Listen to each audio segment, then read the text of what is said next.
Let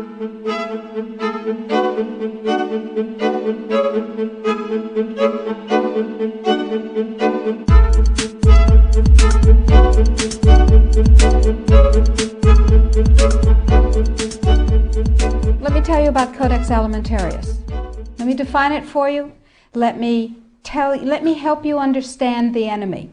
And let me assure you that absolutely nothing that I'm going to tell you is exaggerated, is interpolated, or is imagined.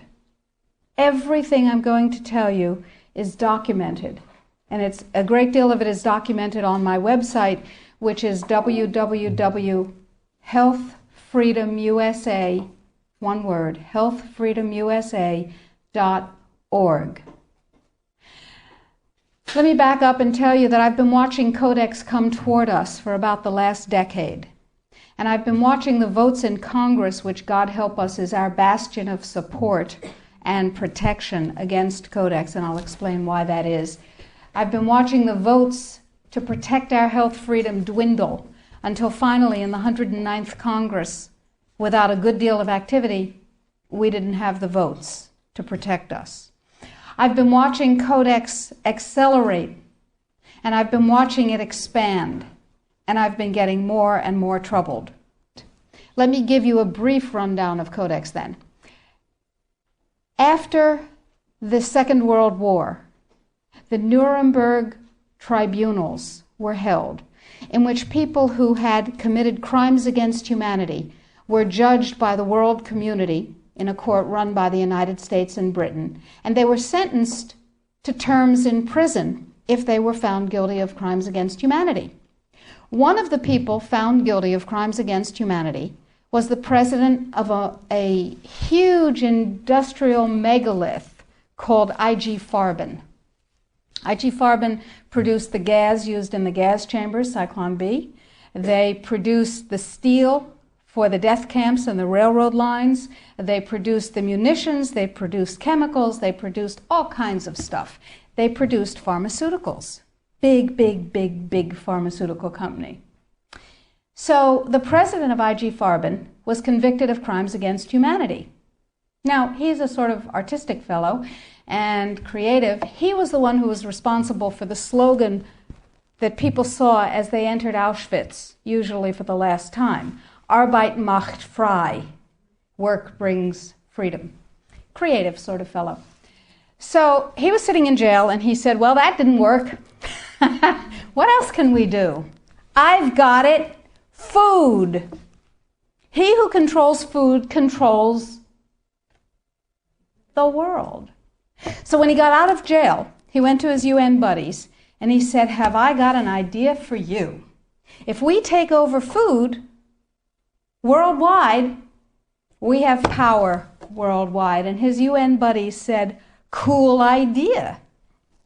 And so they created a trade commission.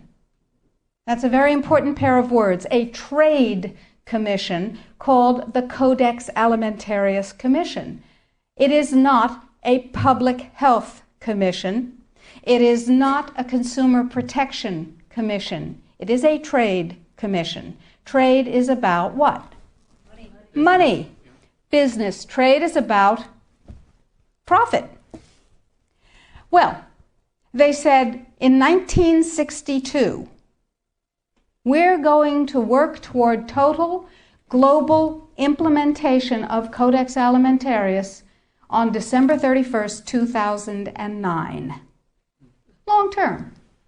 And they set up a bunch of committees on fish and fishery, fats and oil, fruits and vegetables, ground nuts, nutrition and foods for special dietary uses, and so on. There are currently about 27 Codex committee. There are regional organizations, there are task forces, and so on. So it's a huge bureaucratic monstrosity. It's immense.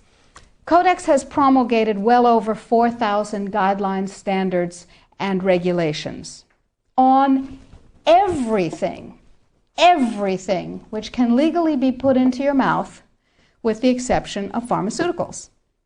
They are not part of Codex. Important. Now, Codex standards have no legal weight whatsoever. Zero. So who cares about them? They're just standards. So we're talking about an industry-dominated, regulation-setting organization, but if it has no legal standing, who cares, right? Here's the history of Codex Alimentarius before 1962. The Austro-Hungarian Empire said, we need rules by which the courts can rule on cases involving food. So we'll have regulations and rules that the courts will enforce. That's how they get their weight. That was called the Codex Alimentarius, and it was put into place around 1893 and lasted until the end of the Austro-Hungarian Empire in the First World War. So the idea was there in the Germanic tradition. We need rules, lots of rules, lots and lots of rules. We need a lot of rules. Let's have rules for everything to do with food. So it was sort of a natural extension for the German industrialists to say, we'll go back to the good old days of Codex Alimentarius, back when we had them in the Austro-Hungarian Empire. Cool. So they started promulgating their rules and regulations, and they were voluntary. They were sort of guidelines. Now, Codex Alimentarius Commission is administered by the World Health Organization, WHO, and the FAO, the Food and Agriculture Organization. They fund Codex and they run it at the request of the UN. So they're mommy and daddy to Codex Alimentarius. And that's very interesting because they're supposed to be about health and food worldwide. Some conflicts of interest that we'll talk about. So Codex started promulgating regulations and rules, and the way that's done is that the committees work up a rule, a standard, a guideline, a regulation, and then they get it to what's called Step 8, which is the final step in their administrative process, and then it's presented to the Codex Alimentarius Commission for ratification, like the Vitamin and Mineral Guideline was presented to the Codex Alimentarius Commission on July 4th this past summer. It was ratified, it was approved by consensus, and it is now, despite the propaganda that you're going to hear, if you ever hear about it in the media, it is now mandatory upon any member country of the WTO, the World Trade Organization. Well, what in the world do they have to do with it? And the answer is everything. The World Trade Organization, you see, accepted Codex when the World Trade Organization was formed in 1994. Okay? They said, well, how are we going to decide trade disputes around food if we don't have a set of rules? I know, we'll accept the Codex Alimentarius rules. And all the members of the WTO worldwide will, get ready for an Orwellian term, harmonize with our standards, with the Codex standards. Harmonize. I suggest you capitalize the first 4 letters in your mind. So everybody's supposed to harmonize with Codex. And when they harmonize with Codex, then if they get pulled into the World Trade Organization dispute resolution process, they have a chance of winning. Because, here's the kicker. You ready for this one? If 2 countries go into the World Trade Organization dispute resolution process, and one of them is Codex compliant, and one of them is not Codex compliant, the one that is Codex compliant automatically wins regardless of the merit of the case. People are using Codex compliance as a weapon in a much bigger economic battle. So, every country in the world is racing to do what? To become Codex compliant. So, in the United States, the situation is, okay, how do we become Codex compliant when we have laws that protect us? And you have to remember that Codex does not serve consumer well-being, does not serve health. It serves what I call the 5 bigs. Big pharma, big chema, big biotechna, big agribiz, and big medica. Little you and little me are not served by Codex in the least. So before we go forward and talk about the rest of what has to happen, let's ask what Codex does. You probably all know about the vitamin and mineral guideline that was ratified on July 4th. You may not know that although it is said that Codex guidelines, regulations, and standards which have been ratified are voluntary, they are not voluntary. That is known as a lie.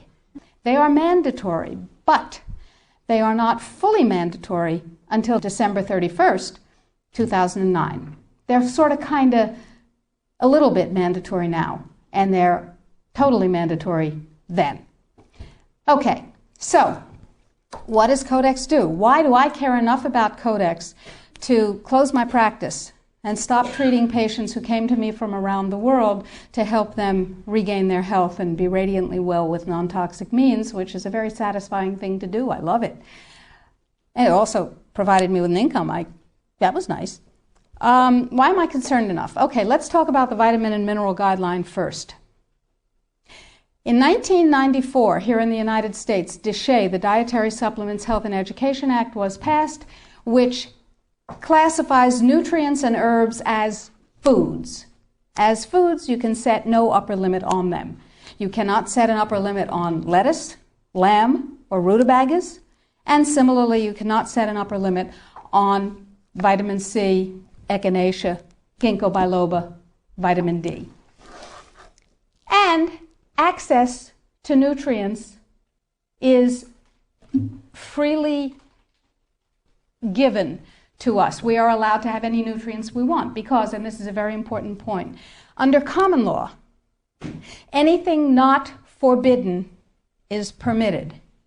Codex, on the other hand, is a Napoleonic Code law system. Under Napoleonic Code, anything not permitted is forbidden. That's called a positive list. So, vitamins and minerals. In 1994, we passed DSHEA. Nutrients are foods. We can have as much of them as we want. It's our business.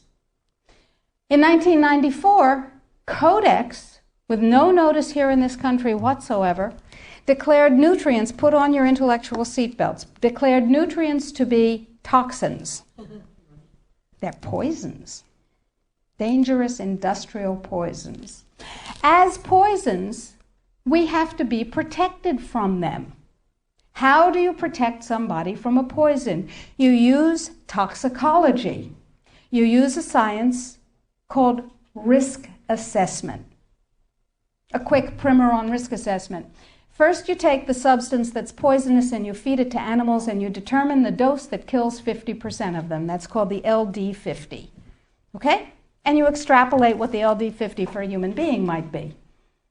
Then, you go down to the other end of the dosage range and you start feeding itty-bitty tiny bits of it to test animals. And you come up with the largest possible dose, the maximum permissible upper limit, that can be fed to an animal before a discernible impact is shown. Okay? No discernible impact. Then you divide that by 100. That's how they do it in risk assessment. And now you've got a safety margin. So you've got 1/100th of the dose that can be given, the largest dose that can be given with no discernible impact. Okay? Nutrients under Codex not only are limited to those nutrients on the positive list, and we anticipate there will be 18 of them, and they do not include CoQ10, glucosamine, chondroitin sulfate. They do include fluoride, which, to my knowledge as a physician, has absolutely no biological benefit whatsoever. But it does make people complacent. Fluoride was first used in the Gulag because it was discovered that prisoners who were fed fluoridated water were complacent and you could do anything you wanted to them. They were easy to manage. So you have 18 nutrients. You have itty-bitty, teeny-weeny, little-bitty doses that are determined scientifically to have no effect on any human being. Now, in this country, we have a problem. We have déchets. We got to get rid of déchets in order to harmonize with Codex. That part of Codex, anyway. So how do we get rid of déchets? We attack it legislatively, of course. And there are 5, count them, 5 bills currently before Congress designed to overturn, gut, invalidate, and otherwise get rid of déchet. Because once déchet is gone, we can harmonize with the vitamin and mineral guideline. So what we're talking about is waking up one morning and being very surprised to find that high-potency, therapeutically effective, clinically significant nutrients are now illegal in the way that heroin is illegal. Not available with a prescription, illegal. If these nutrients have any impact on the human body, they are illegal. That's just the vitamin and mineral guideline. Let's talk about milk. We have recombinant bovine growth hormone, and now we can choose milk with it or milk without it, butter with it, butter without it, right? Not under Codex, because under Codex, every dairy cow on the planet must be treated with Monsanto's recombinant bovine growth hormone. Furthermore, under Codex, every animal used for food on the planet, whether it has fins, feet, or feathers, every animal on the planet must be treated with subclinical antibiotics. Must be treated with subclinical antibiotics and must be treated with exogenous growth hormones. Codex requires, mandates that all food be irradiated unless it's eaten locally and raw. All food, including organic food, of course. So is it organic afterwards? Well, of course, the organic standards are incredibly low. The organic standards allow a farmer to use veterinary drugs, including growth hormones, antibiotics, etc., on animals, and then at his whim reclassify them as organic. But farmers are our friends, and they would never do that, right? Right. Codex sets limits for the dangerous industrial chemicals that you can have in your food. And the limits are incredibly high. Go to Codex Alimentarius, do a Google search, and look, there are drop-down menus at the top of the official Codex page. Look at the toxins and the veterinary chemicals and the levels that are set. They are terrifying to me. Terrifying. The names of the chemicals that are permitted and the amounts of the chemicals that are permitted are terrifying to me. Why am I terrified? Well, perhaps I'm just a cowardly person. It's possible. Think about this. In 2001, 176 countries, including the United States, got together and they said there are 12 really bad organic chemicals. They're called POPs, persistent organic pollutants. There are a lot of them, but there are 12 that are so bad that nobody could disagree that those 12 POPs had to be banned worldwide. 9 of the 12 worst organic chemicals known are pesticides, not surprisingly, because they kill things. And, of course, we have many processes and enzyme systems that are very much like insects and other pests, so they're not too good for us. But Codex has different ideas. Codex has brought back 7 of the 9 forbidden POPs that 176 countries banned worldwide. Dieldrin, aldrin, hexachlorobenzene.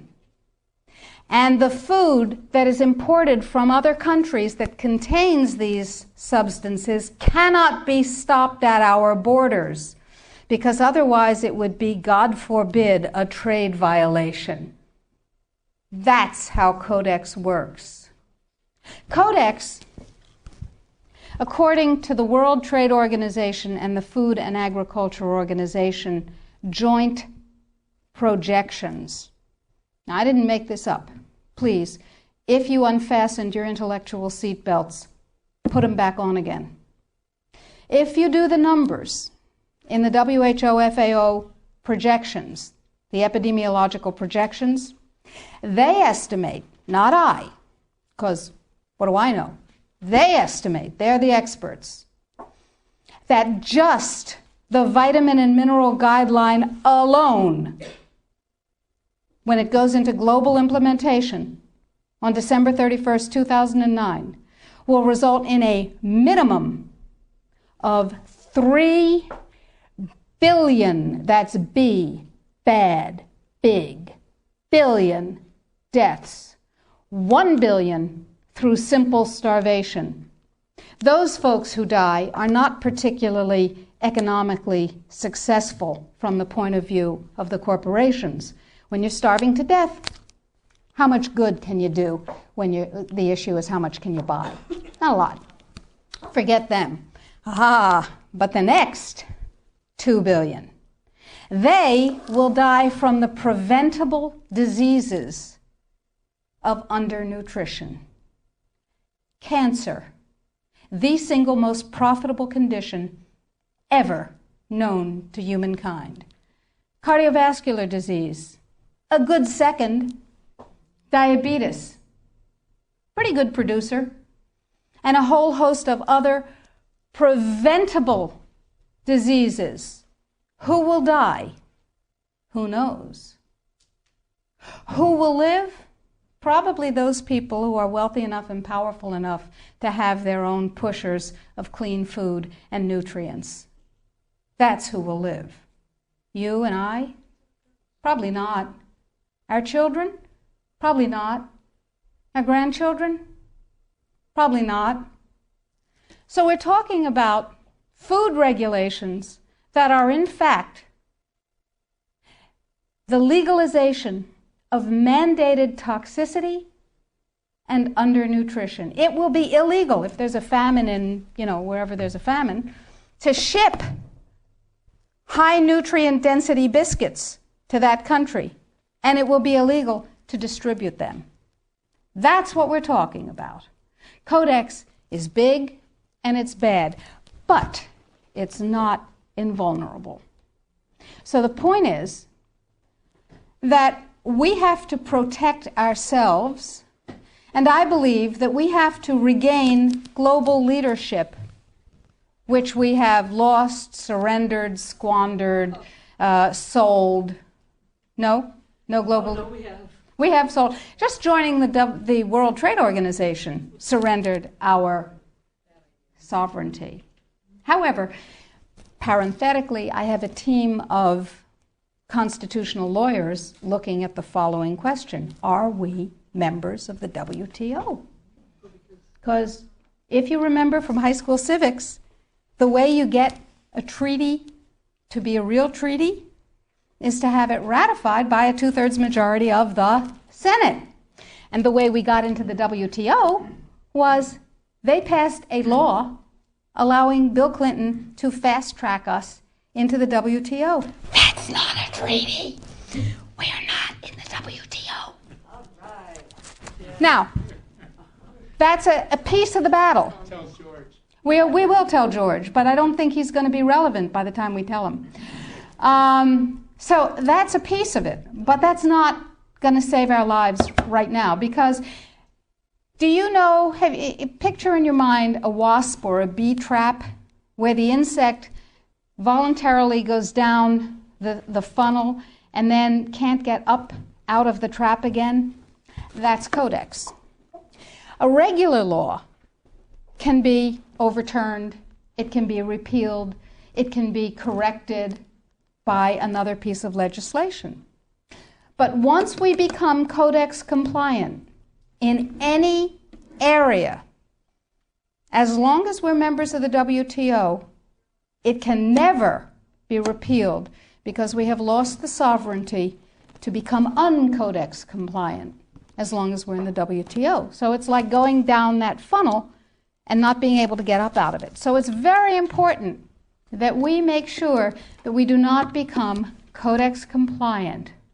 But then we'll be hit with all those big trade sanctions and the country will be destroyed economically, right? No. Remember surprise? One of the principles of war? Remember mass, where you take your strength and put it against the enemy's weakness? Well, here's what we've done. We have a team of lawyers who have spent hundreds of hours with us pro bono. These are good guy lawyers. These two gentlemen and we have spent hundreds of hours studying Codex, understanding its weaknesses, a lot of weaknesses, and constructing a strategy which will take the sucker down. It will take it down. But I need you. You are people that other people come to for information about safe, healthy food and nutrients. You are ready-made dissemination points. You are the 1,000 million, 100 million points of light. Here's what is happening. Every country in the world has to be Codex compliant in order not to get hit by WTO trade sanctions, as I told you, if they're members of Codex in the WTO. And there are a few countries that are not, but I guarantee you they're not of any major significance. So, the question is, what does Codex compliance mean? Well, most people, most countries, most legislators believe that it means they have to adopt as their national standard on that particular subject what Codex ratified. But that's not the case any more than we're in the WTO. That's not the case either. What it means is that the format, the issues, and the subjects covered by a Codex guideline, standard, or regulation have to be addressed in the country's guideline, standard, or regulation on the same topic. So, what we have done is create the first of many alternative Codex guidelines.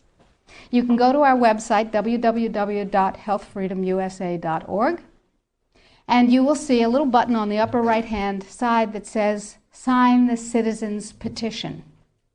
Now, to briefly digress, a citizen's petition is not like a grocery store petition that you sign and you bring to somebody and you say, I have 200,000 signatures, and they dump it in the wastebasket, because in their mind, it's one signature, you and your friends wrote 200,000 names. No, it is a legal challenge to the policy of the United States government on Codex. It's called a citizen's petition. It's a legal challenge. We're suing the United States government, saying what you're doing is illegal, folks. Let us tell you how. We want hearings of fact.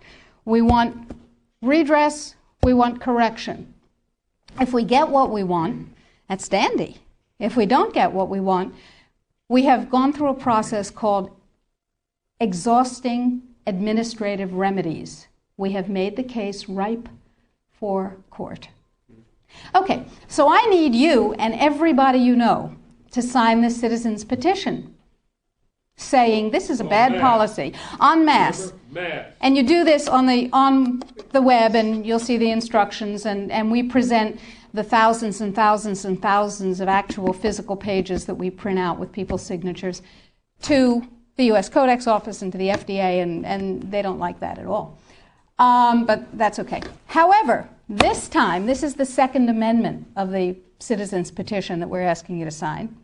This time, the revised Vitamin and Mineral Guideline is part of it. It's part of the lawsuit saying this needs to be U.S. policy. The more voices that say, this is what I want, and you work for me, Mr. and Mrs. Bureaucrat and Mr. and Mrs. Congressman, Mr. and Mrs. Senator, the more voices, the more weight. So step number one is read and sign the citizen's petition. Step number 2 is disseminate the information, the web link. Tell everybody you know. Put it out in your office. Get your patients, your friends, your neighbors, your suppliers to sign the citizens' petition. And your suppliers, the companies that you use, are going to tell you that you're out of your minds. They will tell you that Codex is not a problem. And they will tell you, anybody here have a dog? Okay. Dog owners know that you ask a dog to heel, sit, down, stay. That's Codex in this country and worldwide. Because the more people who are in Codex coma, the less trouble they have getting this through. So the NNFA, anybody here ever heard of the NNFA? Everybody's heard of the NNFA. Did you know that the members of the NNFA are not just health food stores and manufacturers, but include companies with names you may have heard? Pfizer, Merck, Monsanto, Bayer, BASF, Archer Daniels Midland, Chemet, Eastman Chemical, I could go on, GlaxoSmithKline Wellcome, Wyeth Arrest, you get the idea. Why? Because after DSHEA was passed and the nutrient business burgeoned, the pharmaceutical folks said, and they're not dumb, said there's gold in them thar pills. And they bought the means of production of many, many, many companies, and they bought the companies themselves. So they're in the nutrient business. What better way to kill the nutrient business, which is not nearly as profitable as the toxic chemical drug business, than to take it over? Works every time, right? CRN. Anybody here know about CRN? Council for Responsible Nutrition. Same members. They have lots of multi-level marketing companies. Same members. Okay? And they're serving their members' needs. They're saying, CRN is saying, yay, Codex is coming. It's going to protect us from those dangerous vitamins and minerals and herbs. And CRN is saying, it's fine. Go to sleep, lullaby, and good night. Everything's fine. And they use a report that they commissioned at a reputed cost of $800,000. A report Sidley, Austin, Brown, and Root, a law firm in Washington, wrote a report for them. And it said, lullaby, and good night. Everything's fine. It won't have an impact on the United States. Everything's fine. Sidley, Austin, Brown, and Root has one major client whose name you might know, Merck. Now, it's entirely possible that NNFA just did a spectacularly bad job of due diligence, or not. Anyway, the report says everything's fine, everything's dandy, no problem, we've got DSHEA. Yeah, sure we do. Now let's talk about Australia. Remember, 5 laws before Congress to overturn DSHEA. And you can write to Congress on the website. The click of a mouse. I call it riding the freedom mouse. It's called security. Now, Congress uses a multiplier of 13,000 to 1. Every email, fax, phone call, letter. Don't write letters. They get decontaminated. They never get to Congress. Every email, fax, and phone call counts as 13,000 constituent opinions. They figure that if you write a letter or send an email, there are 12,999 lazy lunks who can't bother to get to the computer terminal to do the same thing, but they feel the way you do. Interesting. That's power, my friends. That's power. That's 13,000 to 1. So suppose we have 1 million people. Suppose we have 10 million people. Suppose we have 100 million people saying, don't you dare. Now, Congress has one rule above all others. Anybody know what it is? Get reelected. That's the primary rule, the prime directive, as Isaac Asimov would have called it. The prime directive is to get reelected. Now, DSHEA was passed, you may remember, by unanimous congressional consent. Was that because one morning all members of Congress woke up and said, I see the light. nutrients are better than drugs. No, they said, oh, if I don't go along with this, I'll never be reelected to anything. You remember critical mass.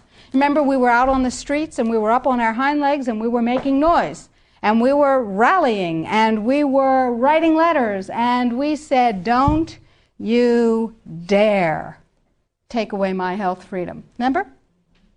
And we won. Except we got fat, dumb, and lazy and stopped protecting ourselves. So now we're in the same place again. Except it's all food instead of just nutrients. So that's point number one. Use the freedom mouse.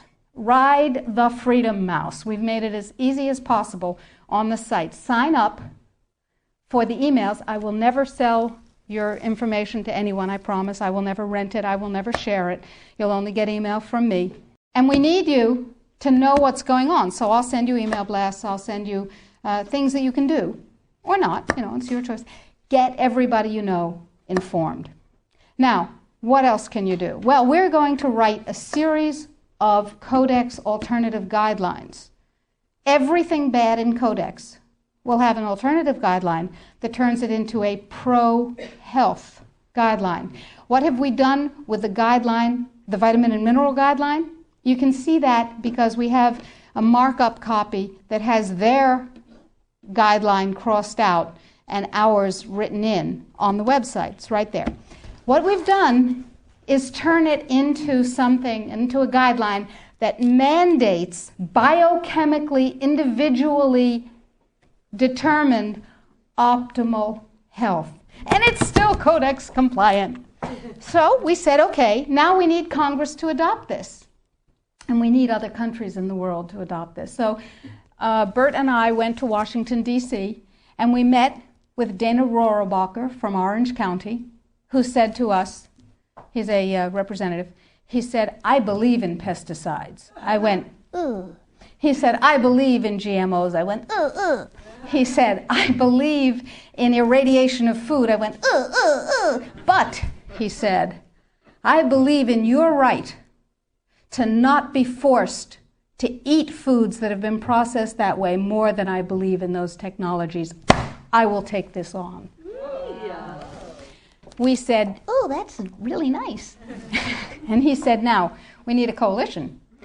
So we went across the aisle, or across the office building, to see Peter DeFazio's staff from Oregon, who is a liberal Democrat, whereas Rohrabacher is a Republican, a libertarian Republican. And DeFazio's on board. And we have large numbers of others who actually never heard of Codex before we told them about it. Never heard of Codex. We have called every health legislative aide in Congress, and we have said, what's your congressman's position on Codex? And they've said, bah. We have spoken to the trade legislative assistants. We've said, what's your congressman's position on Codex? And they've said, on what? They don't know. We had a congressional briefing set up on the 20th of September. I was going to address Congress. Tell them about it. I thought that was cool. 10 days before, it became a briefing on something else.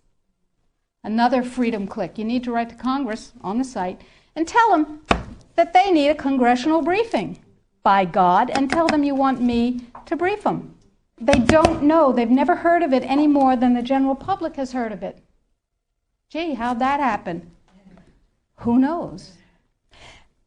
Every negative part of Codex can be overturned by a guideline, a regulation, or a standard that is positive. So we need your help, because the United States leadership in this guideline and all the positive guidelines to follow is what's going to literally save the population of the planet and save your jobs and your children and your families and mine. Thank you.